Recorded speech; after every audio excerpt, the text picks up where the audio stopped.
have to talk about a little bit of that challenge because I understand today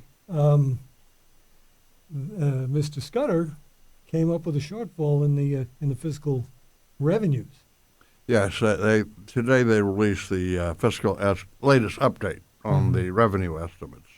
And actually, between the fiscal year we're currently in, which will end June 30th, we're in fiscal 2016 right now. As of July 1st, we'll be in FY fiscal year 17. Right. And between the two of them, it's projected that the previous estimates we had will fall short by almost $1.1 billion.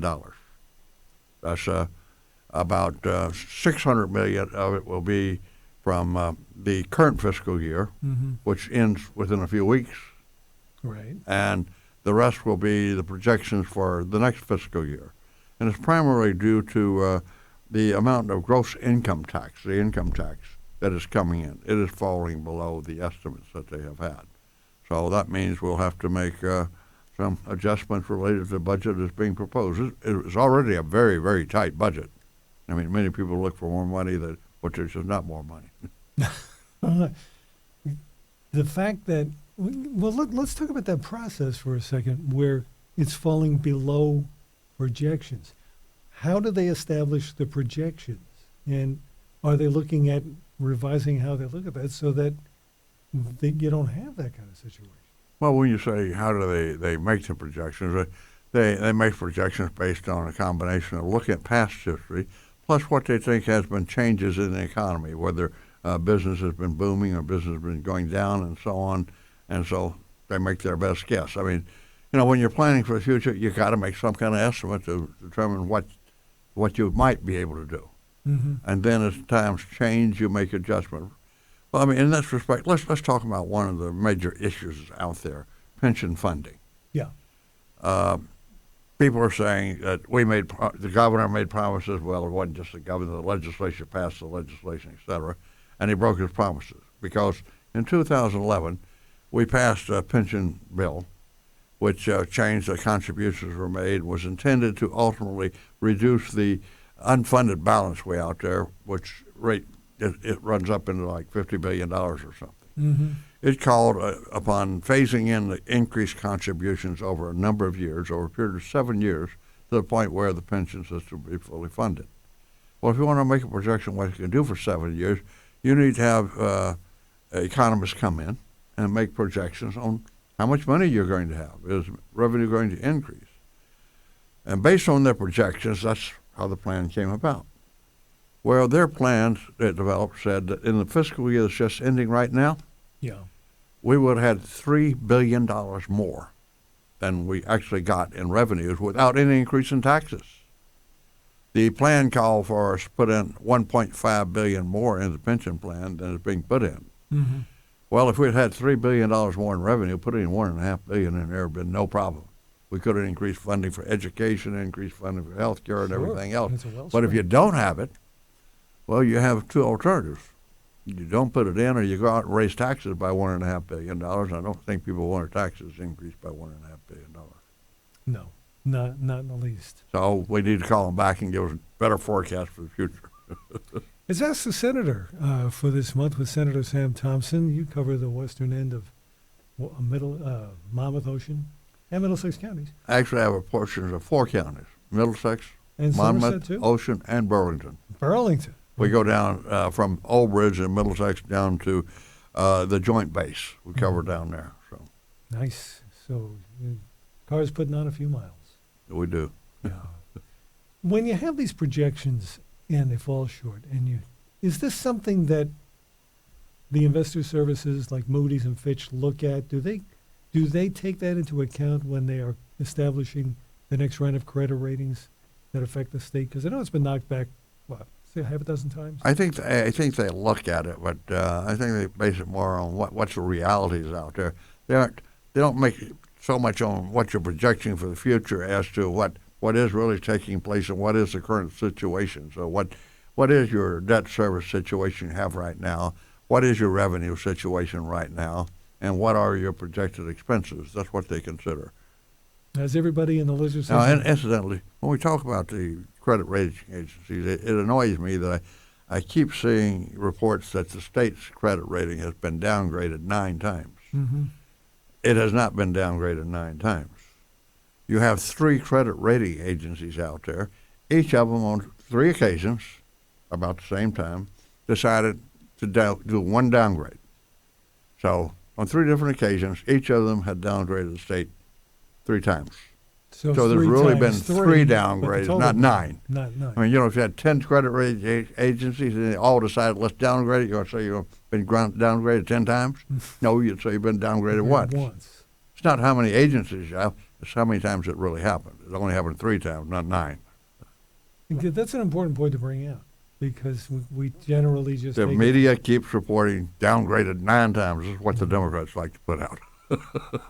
I'll have to keep that in mind. So we're 3 levels below what we were. We're not 9 levels below what we were. Yeah. But still, I'm sure you can't be sasatisfied with 3 levels below anything. No, we're not satisfied with being downgraded once, but it's not as drastic as if you're down 9 grades, you're a junk pond. Yeah. Now, what about the situation in Atlantic City? This obviously is on everybody's mind, and it's got to be on the Investor Services minds too. Depending upon what happens there, do we risk another cut? Do we risk another downgrade?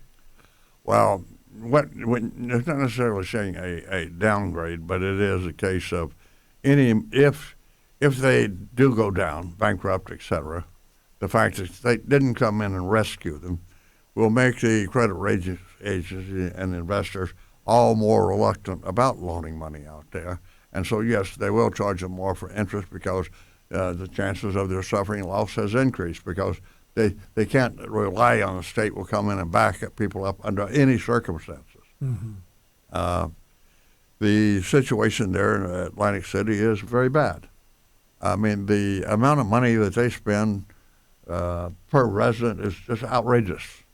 I mean, they lived it up based on what was coming in from the casinos, and that's just not there anymore. Mm-hmm. And if you look at, again, the expenditures based on the residents' population, I know they have a lot of visitors and so on, but it's just absurd.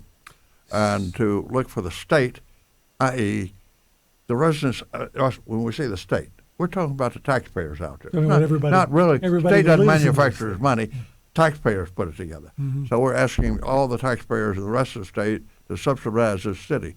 No, there have to be major changes there. They have to be so drastic, no local authority would take the actions that are necessary to bring it under control. That's why state takeover is really necessary in order to get things in land down there. I've seen state takeovers of school systems. Haven't seen it really work spectacularly. I can't speak knowledgeably about state takeovers of cities. But they haven't been spectacularly successful. But let me say, they were disasters before they were taken over. They have improved. They hadn't got to where we'd like to see them get. But you take a system that's been functioning, even if it is dysfunctional. Mm-hmm. And you're bringing in somebody who's totally foreign to it. And you're saying, okay, fix this. On the one hand, there is the cold observational eye, the objectivity. It says, okay, we need to cut this, and this. We need to redirect this. And then you have somebody who doesn't understand the way the city functions, the way it runs, the way it feels, what it is to live there. And I think that's really got to count for something. I mean, no matter where you live, there's a certain rhythm to how things flow in that city. You live somewhere too. There's no question you need a balance. Yeah. But again, when you get in a situation this bad, you need some very drastic actions that nobody living there would want to do. And that's if you don't do it, what's the alternative? And that's in the Sweeney package. Now, you've been in on all this. What is this? I'll take this and jump over to another area, and that's the Transportation Trust Fund. We're done with the Same situation there. Oh, okay. I thought we were done with the that's the Transportation Trust Fund is due to run out of money June 30th. Mm-hmm. Now, it runs out of money. We have no money to do the major repairs on our bridges and roads and transit and et cetera. Right. So there's talk about, well, what do we do? We've got to have some more money. Mm-hmm. And about the only really viable alternative out there has been to raise the gas tax. Nobody wants to increase taxes, but the reality is we must have money in the transportation trust fund. Our bridges are going to fall apart, the trains are not going to run, etc. So that's the reality. You've got to have money in there, and nobody has come up with any other better way to do it than increase the gas tax. Nobody wants to, but what else are you going to do? And the same situation with AC. I mean, they're in that situation. We've got to do something drastic about it, and okay, now that's the reality of life. You've been walking the halls of the State House. What's really going on with the Vinnie Prieto? No, it's got to be this because we've got to protect the unions. Is he really trying to protect the unions, or is there something else going on here? Yes, that's his number one problem with it. That the takeover bill indicates that the state would have, if it took it over, ability to alter the union contracts without going and negotiating and so on. If they say, hey, we got to reduce these employees here by this amount, or we got to change things, they can do it. Mm-hmm. And he said, no, you can't just have a program there where you can change benefits or so on without negotiating. Yeah. And you'll never get to negotiations to get things done that you need to if you're going to bring the city back to viability. Yeah, because there's been all this speculation that he's really just basically it's this shadow game that Steve Fulop is playing because he wants to be the governor, and he knows that he's up against Steve Sweeney because he wants to be the governor, and so Fulop takes a swipe at George Norcross, getting Prieto. Well, there's probably a little bit of that in there as well. Yeah. That isn't, of course, that Prieto and Fulop are very close, and I mean, hey, why is Fulop running down to Jersey City and so on? He's mayor of Jersey City. Why is he running down to Atlantic City? They got a problem down there, but there's not much connection between being mayor of Jersey City and the problems they have down in Atlantic City. No, not unless he's going to be down there with his checkbook. Preparation for running for governor down there. I care about AC, he says. So. Mm-hmm. Yeah, he's not talking much, and this is interesting too, he's not talking much about building a casino up there anymore. No one's talking about building a casino up there anymore. Is that pretty much dead in the water now? No, that proposal is still out there. Mm-hmm. But and in fact, I think it's going to be on the ballot this fall. And so we'll decide. Okay, one of the things is they built a casino up there, and the major portion of revenue that's going to be taken from it and go into taxes and so on is going down to Atlantic City to bail Atlantic City out. So you build a casino up there to bail out Atlantic City. We have a lot. I suspect the towns up there that have the casinos would like a little bit of that money to help them out there. Yeah, but more money is supposed to go to AC than it is to the municipalities they're in. Nice setup. Interesting. We have a lot more to go over. And folks, we have a lot more to go over with you too. Senator Sam Thompson is with us tonight, and we'd be glad to hear from you. Give us a call if you like and ask him what's on your mind. And we'll be right back. Call now, 732-505-1160. Ask the Senator continues next. News Talk Radio, WOBM.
at WOBM. Ask the Senator continues now on News Talk Radio WOBM AM 1160 and 1310 and Welcome back, WOBMAM.com. everybody. And Senator Sam Thompson has joined us again the second time around. We're starting the new round, that's the Senator. And you're always first on the list.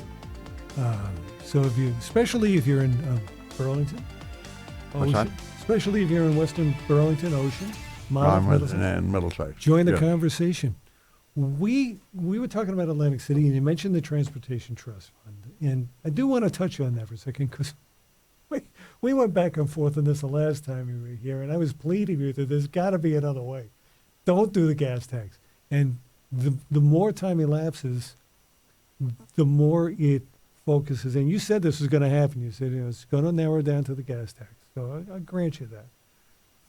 So we're going to have to take our medicine sooner or later. But please, isn't there a way to reconfigure this trust fund so that we don't have to go through this again? I mean, Well, just there are so many. only- Now, is everything that goes in there dedicated to spending on roads and bridges, or does it go elsewhere? it does end up going into roads and bridges, transportation projects, let's put it that way. Thus, part of the money goes into also helping commuters, the commuter traffic and so on. Yeah. So between rail and roads and bridges, yes, it does. Ends up being spent on transportation. Okay. And There's just no double checking because a lot of A lot of people get the impression the money's taken off to somewhere else. No, Yeah, it goes- it all does go into transportation funding. Okay, now, is there a way to look at the mechanism to ensure that you don't run into this kind of situation again? And is there a way of looking at how the money is spent? Why do road projects cost what they do? Is it in line with what's going on in the rest of the country? Can it be compared that way? And shouldn't that be a part of the consideration if we're going to make this thing last? Well, you asked two questions there. We'll take one at a time. Okay, take one at a time. Your first question is, does this have to keep continuing this way? Well, you either continue this way or you impose taxes large enough to generate all of the money you need every year, as you collect that much money in taxes each year to do everything you need to do. The other alternative, something in between, is what they call a pay-go system. Thus, just exactly how much money is required for it. There are differences of opinion. I think the governor is proposing about $1.6, $1.7 billion a year. The Democrats are suggesting we should have about $2 billion a year. Now, if you were to increase the tax or increase taxes, whatever you're going to put them on, to generate that much more money a year, then you would not need to do any bonding. Right. But that would be one very hefty increase in tax. That'd be a hefty increase. And so you're between Or the the devil alternative, and the deep blue sea here. alternative is when you start talking pay-go, then you take in a certain amount of revenue, which goes into the fund, and then you do bonding to bring the whole thing up, Which is borrowing. and which is borrowing. Yeah. And usually the bonding is bonding for 30 years. And why do they do 30-year bonding? Well, let's assume that the road project you do is good for 30 years. Thus, if you borrowed money today to construct a road, it's figured that road or that bridge or so on is definitely going to be good for 30 years. So if you build it, you got 30 years of service. But in 30 years, you may need to replace it. Right. So figured, okay, if you borrow it now and you're paying it off for 30 years, you're paying for it as you use it. 30 years from now, you need a new one. Okay, you borrow some more. You have to go back and do it again. So that's why it goes that way. So the various plans that are put out there, for example, one plan to come up with $2 billion had suggested that you could do this if you were to increase the gas tax by 11 cents. However, that would provide only money to keep you bonding and so on for 5 years. by that time, that 11 cents would be totally dedicated to paying off those bonds you floated. Yeah. So in 5 years from now, you'd have to increase gas tax again for 11 cents. Or however much. 5 years later, 11 cents again. Mm-hmm. That was one approach. Now, if you use a pay-go system, you could increase the gas tax by about 21 cents, and then in 5 years increase it by 6 cents or something of that nature. Mm-hmm. Another alternative I suggested, if you talk about the 11 cent thing, would be if you increase it 11 cents next year, and then said we're going to increase it 2 cents a year thereafter, you would not need any more 11 cent increases. But you would go up 2 cents a year. However, if your gas price went up at the pump 2 cents on January, would you ever notice it?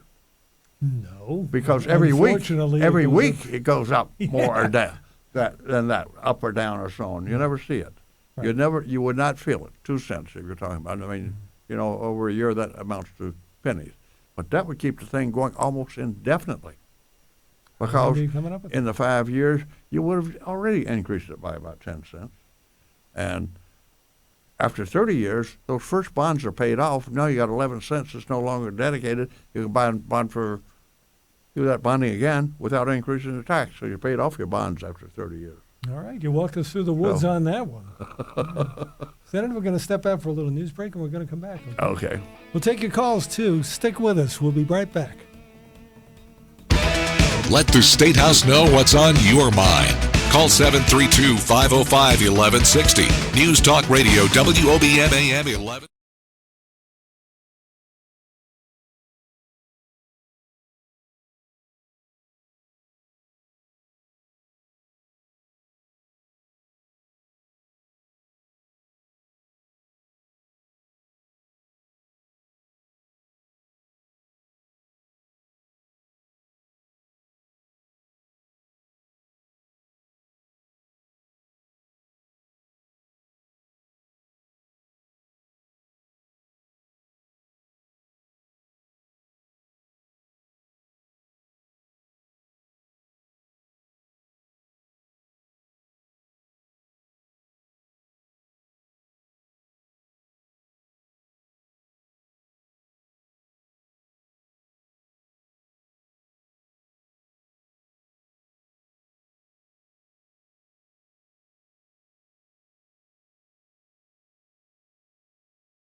This is Ask the Senator. News Talk Radio, WOBM-AM 1160 and 1310. And Senator Sam Thompson has joined us once again from the 12th District. If you're in there and you want to give us a call, be my guest. But in the meantime, we have plenty to go over here.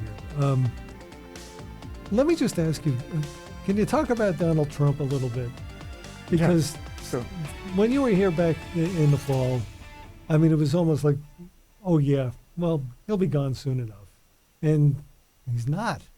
Now, we've seen Republicans on the national scale try to figure out a way, mainstream Republicans, to warm up to him or to find some sort of, and he's even looking for ways to reconcile after this roller coaster ride he's taken everybody on. How do you perceive him? How do you market him to people in your district, to mainstream Republicans in the state? Well, first thing is very simple, really. We started out the year, we had 17 candidates running for the Republican nomination. Mm-hmm. And all of them had something to offer, et cetera. And there were some that I liked better than others, and et cetera. And was Donald Trump my first pick to begin with? No. Wasn't mine I'll either. admit that. He was not my first pick. But that's over. Mm-hmm. There aren't 17 candidates. It is now Hillary Clinton or Donald Trump. And to me, that makes it very simple. Which it is Donald Trump. I mean, you don't think that everything that Ted and Cruz said relative to what has transpired to date, et cetera, I think you're going to see a somewhat different Donald Trump than you have in the past. It's one thing when you're in a primary running against 16 people and so on out there. And it's another thing when you're going head-to-head with one person. I think you're going to see a lot less of the offhand comments related to this and that and the other related to somebody, but as opposed to more addressing the problems related to the nation, the difference between him and Hillary Clinton and so on. So I think you're going to see a different candidate in that respect. And they'll be more focused on the issues and the differences between these two, as opposed to all the rest of the garbage that has taken place up to this point in time. And I think you're already seeing some changes. I mean, I think a lot of people were stunned by the polls that were done just about a week ago. Mm-hmm. 3 swing states, Florida, Pennsylvania, and Ohio. Mm-hmm. Everybody's saying Trump was so far behind everybody. These things came out. He was actually leading Hillary in Ohio by 4 points. And in Pennsylvania and Florida, there was 1 point separating them. It's a new ball game. Again, it is him versus Hillary. It's not him versus 16 other Republicans or anything else. And I think we're going to see a very interesting campaign. And do you think he's coalescing enough? behind him. Do you think he's strong enough on international diplomacy? Do you think he's strong enough on anything besides finance, on race relations, on economics here? Hey, look, a infrastructure? lot of that stuff is media play on him. Mm-hmm. I mean, to suggest that the media has not been kind to him would be kind of ridiculous. But it is sort of like, I think it was the night that he won New York and several other states, and he was making his statements there. And what were the press reports the next day? What he said? Mm-hmm. No, the press reports was Christy Whitman's wife's eyes rolling. This is the press reports. Right. They focus on things like that, and they blow them out of proportion. Mm-hmm. As opposed, what did the guy say? What was he talking about that night? No, this is a big story. Was Mary Pat's eyes rolling? And they take every little thing and try to blow it out of proportion, out of context, and exaggerate it. And I think you might have a little more trouble with some of that in the future. In fact, tomorrow night, he's making his appearance in New Jersey. Right. A fundraiser. And I intend to be there. In fact, I'm on the ballot as a potential delegate to the National Convention for Trump. Very good. You going to get a selfie tomorrow, or What's that? you going to get a selfie with the phone tomorrow? I'm not into selfies Oh. with anybody. I mean, if they want to take a selfie with me, they're welcome to, but I don't take selfies. So, what are the prospects of a vice presidential candidate? Is the governor interested? Is he looking at? Well, you know, Is he under consideration? I think very few people would decline if somebody came along and offered to him. Mm-hmm. My own thoughts with regards to the governor is I think that he would really prefer to be the attorney general. That is more in line with what he is, and it fits more with his character and so on. He's really not a number two man. If you're a vice president, they put all kinds of leashes and everything else on you. It's kind of like being lieutenant governor. I mean, the lieutenant governor can't go to the bathroom unless the governor gives permission. Same thing with a vice president and a president. On the other hand, if you're attorney general, they get a little more room to do what they need to do and et cetera. Once in a while, the president will intervene, and of course that's something he's done before and he very much enjoyed. So I think if he was given his choice, he'd probably prefer to be the attorney general. I mean, he hadn't told me that, but that's my own conjecture. And you mentioned the lieutenant governor. Are you getting any sense that she plans to run for the seat in 2017? We already have a Democratic candidate. I think the declared. lieutenant governor will be a candidate for governor. I think she'll be perhaps leading one of our top candidates for lieutenant governor next year. She's done a tremendous job in her current capacity. The governor charged her with working to bring jobs into New Jersey, keep them here in New Jersey, and the results are obvious. I mean, when he came into office, we had over a 10% unemployment rate. Now we're down to 4.4%. We're below the national average. Mm-hmm. He had her working on the Red Tape Review Commission, which our state has a reputation as being the most business-unfriendly state in the nation. And the red tape out there was a great part of it. She's done a tremendous job on that. She's made some wonderful contacts out there with our business leaders throughout the state and throughout the nation. Mm-hmm. So she's got some great credentials, and I'm sure that when the time comes, she'll be among the leading candidates out there for the Republican nomination next year. You know, you talk to that unemployment rate, and that's very encouraging, and it signals an upswing in the business climate. Absolutely. Okay, so that leads me to the minimum wage question. There's this push for a $15 minimum wage. I'm not saying that should necessarily be the mark everybody's shooting for. But whenever talk of raising the minimum wage comes up, business leaders scream, we can't handle it. Well, if you're down to a 4.4% unemployment rate, that means people are working, that means businesses are prospering. There's got to be some give and take. Is there any give and take going on here? Well, you say give and take. Well, among the Democrats, first off, there's been some give and take. Well, sure. That is to say, I think it was Prieto, came out with a proposal that next year we'll raise it to 15.4%. Mm-hmm. Steve Sweeney said, yeah, we'll raise it to 15.4%, but we'll do it on a gradual basis, Right. 1% a year, and then CPI and et cetera. And so Prieto did concede to Sweeney that, yeah, phase-in will be better. And so there's been that much of give and take. But, of course, even there, you're still saying 15 cents with $15, within a few years here. And business believes, and I tend to agree with them, that there will be a lot of people lose their jobs if you go to $15 an hour, because the small businesses are not operating with that much of a margin. Right. And the only way that they could make those payments is if they substantially increase their prices. If they substantially increase the prices, then the number of customers they have is going to decline. And if their business goes down, they can't afford as many employees as they have.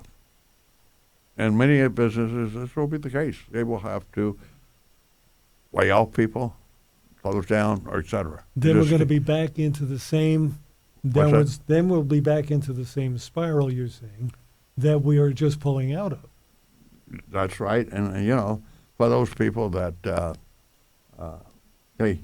$8 an hour wasn't much, but it's better than zero. If you lost your job, you got zero. And should there be some adjustment in minimum wage? Quite possibly, but $15, you're talking about almost doubling it, and not only that, but if you raise the minimum wage to $15, you talk about the cost of business. Well, if the starting employee gets $15 or more, what about the supervisor employee that's been there for years? He may only be making $15 right now. So does that if mean you he made that automatically minimum wage goes guy up? starting yesterday $15, you're going to tell the supervisor, you still make $15 too. I think if everybody down making $8 and now making $15, then whoever's in charge of them, you got to give them up. So you're not just talking about increasing the minimum wage for the minimum employee. Mm-hmm. Otherwise, you'll have no employees above. So the impact total on your salary structure and your expenses is far more than just a few minimum wage employees getting their salaries up. Yeah, and just want to be clear, no knock on business people and no knock on minimum wage earners, because I'm looking at it from both sides of it. Yes, I am too. And you see, part of the argument that's put forth, one of the most frequent ones is, you can't raise a family of four on $8 an hour. No question you can't. But first off, everybody that has a job out there is not trying to support a family of four. And there's some jobs that the total margin of the cost and the profit, and et cetera, just does not provide that amount of money to be able to pay somebody that. And there's lots of kids in college and high school, and et cetera, that are working. Mm-hmm. They're not trying to raise a family. No. So to suggest a kid in high school, you got to pay him $15 because somebody tries to raise a family of four, can't make money on it. Doesn't make sense. Why are you going to hire a kid from high school or a kid from college if $15? How did they come to the $15 figure anyway? Like, how did it become 15? Very frequently, it is referred to raise a minimum of a family of four. You need at least this. Not to mention, of course, most families have two breadwinners, so it's not just one person making $8 an hour trying to support a family of four. This is very true, because we're coming from, and I'm sure you remember a time when only dad had to work. Mm-hmm. Mom could stay home and raise the kids. It doesn't work that way anymore. No. And this economic system is part of that problem. So so you see the rationale To for say raising every the job, wage. every job out there, no matter how menial or so on, should pay $15 to be able to afford this. I mean, I don't see a justification for that argument. Mm-hmm. Yes, if you're working a certain level and so on, yes, it should pay the wages, et cetera. But to say, it suggests if I hire a kid to mow my lawn, I need to pay that kid $15 an hour. I mean, But you would concede that there's got to be some parity. So if it's not going to be $15 an hour, but there's got to be some proportion, so that you don't have a top level that's raking in a great amount of money, and a bottom feeding level that is scraping along on $8.50 or whatever it happens to turn out to be an hour. well, you handle that by a different mechanism than simply saying every job out there must pay a minimum of $15, no matter what the job is, and no matter who you're hiring, no matter what their needs are. You got to pay them $15 an hour. Yeah, and this is echoing all the way up to the federal level. Yes. So there's going to be a white knuckle ride. And should there be some adjustment in the wage? Happy to discuss it, but to almost double it for every job, no matter what the person's needs or so on is, if you work them, you got to pay them $15 an hour. That's just not reasonable. Just not looking at it workable. Senator Sam Thompson is our guest, and we have a few more minutes. You have a couple of bills that I wanted to talk about because they're really good ones, and I haven't heard much about them, so I'm going to make you talk about them. I looked them up for the other day, so we're going to get to that. And your calls, too, and we'll wrap this up right after this. Okay. More of Ask the Senator coming up next. News Talk Radio, WOBM-AM 1160 and 1310.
Talk to your senator right now. 732-505-1160. Follow the show on Twitter and tweet your questions to @WOBM. Ask the Senator on News Talk Radio WOBM AM 1160 and 1310 and WOBMAM.com. Welcome back, everybody. Senator Sam Thompson from the 12th District is with us tonight. Always good to have you. And we've been covering a lot of ground here about state and national issues, but I want to get to a couple of your specific bills because we have a few minutes here, and you really you think about these things before you just launch them out there, and you don't have tons and tons of them, so you really work on them, and I think we really need to talk about that. Now, I don't know where they stand. I guess a lot of them are in committee. I know a few are, but let's start with S406. That is paying income taxes by credit or debit card. Now, in light of the risks associated with hacking, have you changed your views on this bill since you formed it? No. I mean, yeah, you have the risk of hacking, but I mean, our whole society is based on utilizing debit cards and credit cards, and every time you use them, there is that risk out there. But still, I don't think we're ready to do away with debit cards and credit cards and so on because of the risk of hacking. But this is a case of convenience for the taxpayers and so on, that it make it more convenient for them to be able to pay off the taxes and so on to the state if they can utilize a debit card or a credit card to make the payments. Now, and of course, the bill does require that the state set it up such that the state will not have to pay fees to get that money, because we'll reduce our revenue by a certain percent just to be able to collect it. Now, the credit card issue, once you've tacked on a charge on the credit card, if you don't get the thing paid off within the cycle, you're looking at like a 21% interest rate, or something even more astronomical. I don't even know what they are now, because I'm afraid to use my credit card just for that reason. But do you anticipate any problem with people who, okay, I'll charge it, and now they're in more trouble because they've got to pay that off at these exorbitant interest rates? Those people have that problem when they use a credit. Once you say they have the problem, they have that problem when they use a credit card any time. That is, you're saying they have a problem paying off what they charge. And yeah, I mean, if you should not charge things you can't pay off. Yeah, that would help. Yeah. So debit card might work better. A debit card, right? It takes out of the bank and it's gone. Mm-hmm. You have another one that really interested me, S415, and that is higher ed tuition for certain National Guardsmen. Which ones? How do you qualify for that? Well, this was related to the fact that back in 2007, there was a legislation passed that indicated that when a National Guard trooper who was getting tuition assistance because they were a member of the National Guard and in training, et cetera, ended up getting deployed, and that interrupted their going to college and so on, that this would assure that when they got back that they would still be qualified to get the tuition assistance and so on that had been interrupted because they were away. Mm-hmm. There were some little problems with it, and this was intended to cure those problems. And one that absolutely fascinated me, and I hope we can spend we have about 3 minutes. So. Sure. But it's the Mental Health Treatment Reform and Violence Prevention Act. Involuntary outpatient commitment in certain instances. This relates to outpatient commitment, right? Yeah. Involuntary outpatient commitment. In other words, somebody has been in treatment and they would be required to continue as an outpatient. It wouldn't be optional. They would have to. And it lays out specifically for the courts the terms and conditions under which they should consider making involuntary commitment to assure the person continues with the treatment. There are various factors that they should consider before putting somebody in this kind of program. First thing is they have to be sure or feel that this person would potentially represent either a threat to themselves or to someone else to cause harm if they did not go into this involuntary outpatient treatment. It also defines the difference between mental illness and other cognitive disorders you have there. Right. So it helps the court, gives them guidelines on just what factors should be considered when they're going to do that, and under what conditions and so on. They should assign somebody to this to assure that they continue to get the treatment that they should get. Folks, I want to tell you, if you go to the state legislative website and go to Senator Thompson's portal, you can actually look this up. It's a 17-page document, and it is extremely detailed. But it's worth the reading. It's an education. I mean, I couldn't take my eyes off it. This is a real page-turner. It's like a novel, but it's worth reading because it really outlines it clearly, precisely, and thoroughly. What was your inspiration for that? How did you come up with it? Well, we consult with people with authorities in the field. We consult with our Office of Legislative Services and get together the necessary facts to come up with what you need to do. And, in writing legislation, you always want to try to avoid the unintended consequences. Mm-hmm. You don't want to put it in such that people that should not have to go through this end up having to be thrown in there anyhow. Or you don't want to write it so loosely that there are people that really should be in there, you're missing them. So you have to be careful when you're crafting this kind of legislation. Senator, thanks so much for joining us tonight. And we're out of time. I'm sorry. It's my pleasure, and I Now thank you're you. gonna have I to come enjoyed back it very much. You're going to have to come back. Ask the Senator is a presentation of Town Square Media, New Jersey's Shore News Group. Mark Anthony is our producer. Tom Tremblay and Bradley James provide the video and digital coordination. Our digital programming consultant is Steve Arlena, and the director of Town Square Media News Operations in New Jersey is Eric Scott. My name is Tom Angeli. We'll see you next week right after Ask the Governor with Berkeley Township Councilman Judy Noonan. See you then.